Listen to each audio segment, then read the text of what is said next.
You bought something trendy, brought it home, put it on, and something felt off. Not wrong exactly, just too much, like you were wearing the outfit instead of the outfit wearing you. So you returned it. And you told yourself what a lot of us tell ourselves in that moment, maybe this kind of thing just is not for me anymore. But here's the thing, you probably loved that piece when you picked it up. Something about it caught your eye. You could picture it working, and then it just did not, and you could not quite figure out why. Here's what I want you to hear before we go any further. It was not the piece. Almost every time that feeling happens, the problem is not what you chose, it is how it was surrounded. And that is exactly what nobody explains clearly. The magazines say, add one trend to a classic outfit.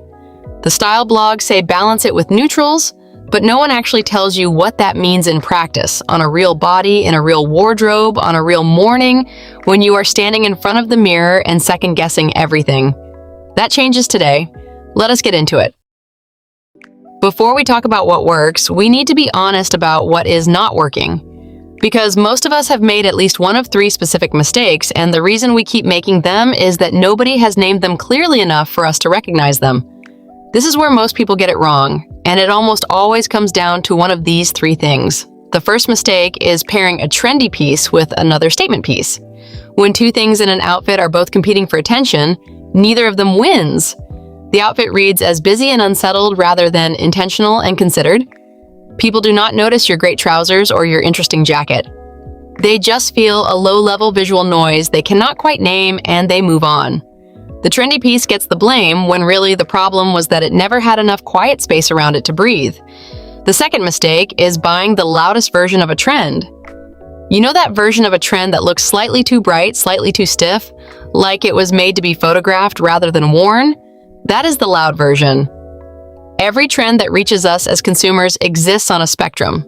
At one end is the version designed for fast fashion racks, built to catch your eye from across the store with the brightest color, the biggest proportions, and the most obvious details. At the other end is a version that carries the same trend but does it quietly. The same wide leg silhouette but in a fabric that drapes rather than billows. The same bold print but scaled and spaced in a way that reads as artistic rather than chaotic. The loudest version was designed to sell quickly. The quieter version was designed to wear beautifully. Those are 2 very different goals, and we are going to talk about how to tell them apart. The third mistake is copying the way a trend was styled on someone whose body, context, and life are nothing like yours. You have experienced this. You try on exactly what you saw in the photograph, and it just does not translate. It feels slightly off and you blame yourself. But the real issue is that the model in that image is 25 years old, styled by a professional team, and photographed in a setting built to make that specific combination look effortless. We are borrowing a context that was never built for us. The fix is not to find a different trend, it is to style the same trend from your own wardrobe outward, which is a completely different starting point and one we are going to walk through together. Recognizing these 3 mistakes is not about criticism, it is about relief. Because if the problem is the approach and not the person, that is something we can actually fix. And before we move on, I want to ask you something. If any of those 3 mistakes sounds familiar, let me know in the comments which one resonates most with you.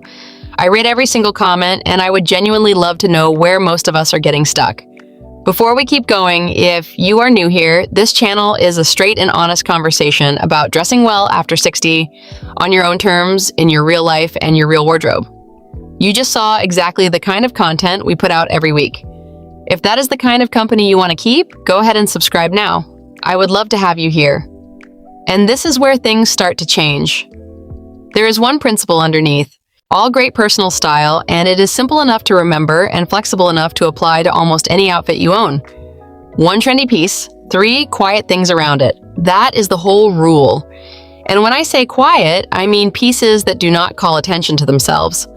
A solid color top, a straight leg trouser in a neutral, a simple shoe with no strong detailing, nothing with a bold pattern, an interesting cut, or anything that competes for the eye. Quiet means visually restful. It means the eye passes over it without stopping. When everything around the trendy piece is quiet, the trendy piece becomes the only thing the eye actually stops on. That is when an outfit reads as intentional rather than assembled. The trendy piece is the conversation. Everything else is the room the conversation happens in. and the room should never compete with the conversation. Let me show you exactly what this looks like in practice, because seeing it applied is what makes it click. In the first outfit, wide leg trousers are the trend. Around them, you build with 3 quiet things: a fitted white top, a simple leather belt at the waist, and a clean, low-block heel in a neutral tone. Nothing else is making noise. The trousers have full permission to be interesting because nothing else is asking for equal attention. In the second outfit, a bold print blouse is the trend. 3 quiet things around it: straight leg trousers in a dark neutral, small stud earrings, and a simple structured bag in a solid color. The blouse leads the entire outfit. Everything else steps back and holds the space. In the third outfit, an oversized structured blazer is the trend. 3 quiet things around it: slim cut trousers in a matching or tonal shade, a monochrome base underneath, and a simple low heel. The blazer is the statement.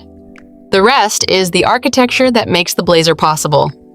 Notice what all 3 of these outfits have in common. In every single one, the trendy piece gets to exist fully because nothing is fighting it for space. There is no visual clutter. There is no confusion about where the eye should go. The outfit has a clear point of view, and that point of view feels chosen rather than thrown together. That is the difference between looking stylish and looking like you tried too hard. It is not age. It is not the trend itself. It is whether the outfit has one clear leader and everything else in support. Now here's the part that actually makes this work in your real wardrobe. General principles only go so far, so let us get specific. Here are 5 trends that are genuinely working well for women over 60 right now. For each one, I will tell you which version to look for, what to pair it with, and what to avoid. Let us start with wide leg trousers, because I know this is the trend that stops a lot of us cold. The proportions look intimidating on the hanger, but when you get the right version on the right body with the right things around it, it is one of the most flattering silhouettes available to us right now. The version that works is mid to high rise with a clean waistband and a fabric that holds its shape without puffing or collapsing. You are looking for structure and quiet weight in the fabric. Avoid the very low-rise cut, which shifts proportions in a way that rarely works well for us, and avoid anything in a very stiff or very limp fabric. Pair with a tucked-in top, a fitted knit, or a long-line jacket. Keep the upper half streamlined, and avoid pairing with another volume piece on top because 2 oversized pieces together lose the clean line that makes wide leg trousers beautiful in the first place. Next, let us talk about quiet luxury dressing, and I want to spend an extra moment here because this one is worth it. Quiet luxury is understated, high quality, and completely free of logos and visible branding. No labels on the outside, no embellishment competing for attention, just well-cut clothes and a refined neutral palette, made in fabrics that drape and hold their shape. Here's the thing about this trend that I find genuinely satisfying. What the fashion world is currently calling a major trend is something many women in our demographic have been building toward for years already. The careful investment in a quality trouser, the preference for a clean silhouette over a decorated one, the movement away from fast fashion and toward things that last. That is not a trend for us. That is just good judgment that finally has a name. Pair quiet luxury with clean lines and minimal accessories, and avoid anything overly embellished because ornamentation is the opposite of what makes this aesthetic work. The one that surprises most people is the oversized structured blazer, and the word I need you to hold on to here is structured. Not a shapeless boyfriend blazer that swamps the body and reads as borrowed from someone else. A blazer with a defined shoulder, a clean front, and a silhouette that still communicates intention. That structure is what makes this feel elegant rather than overwhelming. Pair with slim or straight trousers, a fitted top underneath, and a simple heel or loafer. Avoid wearing it with another oversized piece. The blazer needs contrast to land properly. Another trend worth embracing is monochrome dressing, which means one color from head to toe, varied in texture and shade rather than repeated identically. This is one of the most elongating things any of us can do, and it reads as effortlessly sophisticated because it requires a certain confidence to commit to. You do not need to match perfectly.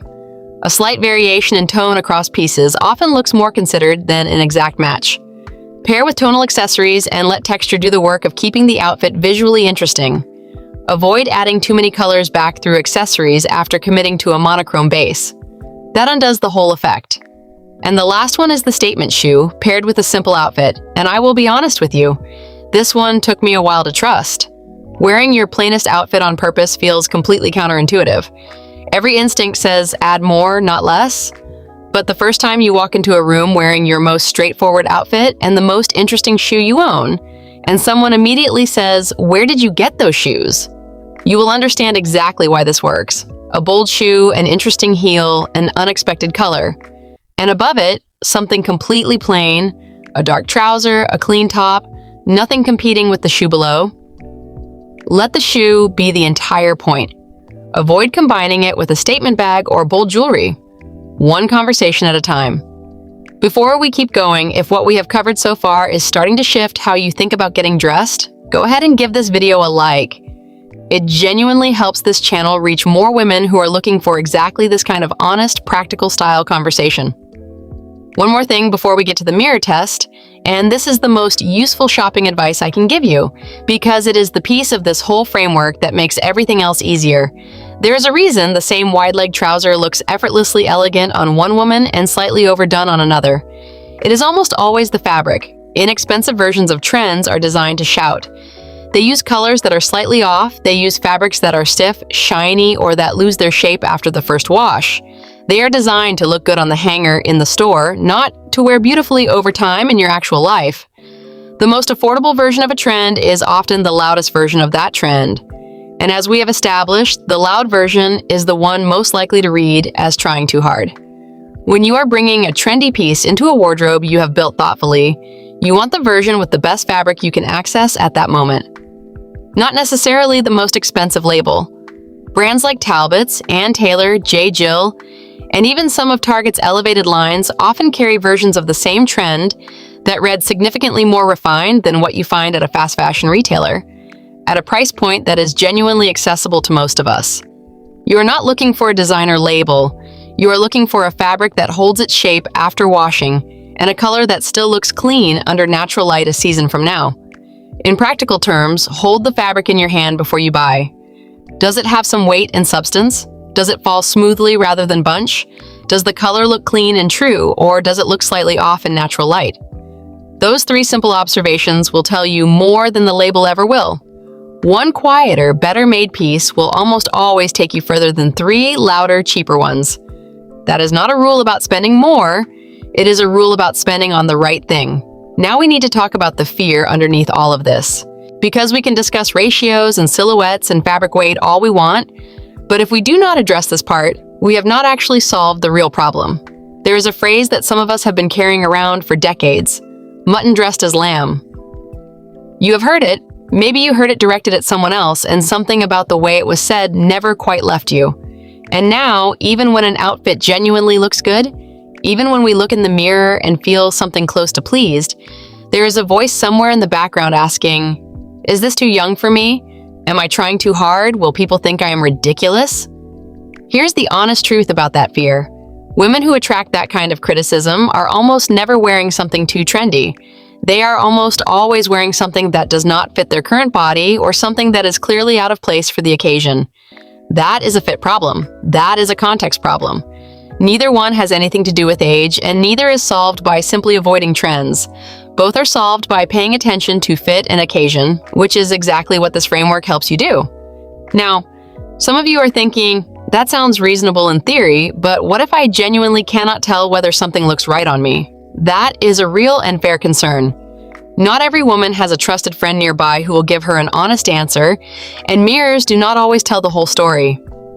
This is exactly why the three-question test we are about to cover matters so much.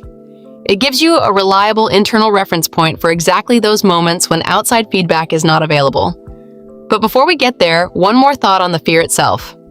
There are women known for their personal style who were doing exactly this, building intentional, interesting, trend-aware outfits well into their later decades. Not because they were extraordinary, but because they decided that the opinion of someone who wanted them to disappear stylistically was simply not relevant to them. That decision is available to all of us, not as a grand gesture, but as a quiet daily choice. You get dressed for the life you're actually living. That is a good enough reason.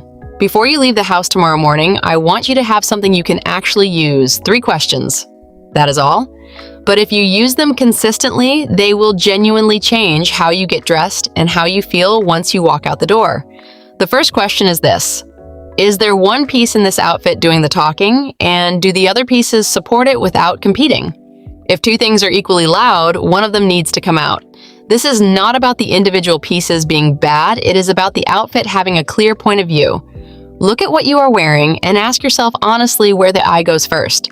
If the answer is that you are not sure, that is your signal to simplify. The second question is, does this fit the body I actually have right now? Not the body I had at 45, not the body I am working toward, the body I am in today. This is not a harsh question, it is an honest one. Because nothing undermines a genuinely beautiful outfit faster than fit that does not match the present. A great pair of trousers in the wrong size will almost always look worse than a simpler pair in a perfect fit. Fit is the variable that matters more than trend, more than color, and more than price point. If something feels slightly off and you cannot name why, 9 times out of 10, it is the fit. The third question is, do I feel settled in this, or am I going to be adjusting it and second-guessing it all day? This is different from asking whether someone else would approve. That question pulls you outward into other people's opinions, which is not useful. This question pulls you inward. Because when something is genuinely right, you put it on and mostly stop thinking about it. When something is slightly off, you keep coming back to it. You tug the hem, you second-guess the jacket, you catch your reflection, and feel a small flicker of doubt. That is not a style failure. That is useful information. If something makes you do that, it is not ready yet. Go back and apply the first 2 questions again. If all 3 answers are yes, you are done. Stop second-guessing, walk out the door. Style. At this stage does not require you to follow every trend. It does not require you to avoid them either. It requires one thing: intention. When an outfit looks chosen, when the pieces make sense together and one of them clearly leads, you stop being someone who is trying and become someone who simply knows. That shift does not happen because you bought the right thing. It happens because you started making decisions with a clear principle underneath them. That is what today was really about. If you want to keep going with this, I put together a video on the 5 wardrobe basics that make every trendy piece easier to wear. It is the natural next step from everything we covered today, and I think you will find it very useful. And if you want to be here for that one and everything that comes after it, subscribe. This is a channel for women who want to dress with genuine intention, not just appropriately, but beautifully and confidently on their own terms. I will see you in the next one.